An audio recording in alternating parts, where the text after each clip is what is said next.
qadrladi. Kim hunarni desa, u dono bo'lur, nodonlar qudrat deb boylikni bilur.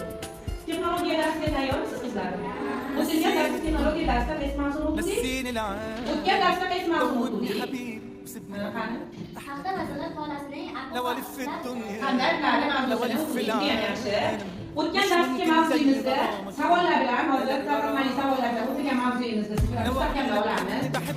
Yangi mavzu qo'l ishlari uchun asbob uskunalar va ulardan foydalanish tartibi. Bilasiz, qulchilikda qo'l ishlaridan nima qilinadi? Foydalanadi. Qo'l ishlaridan foydalanishda turli xildagi nimalardan foydalanamiz? Asbob uskunalar va moslamalardan foydalanadi.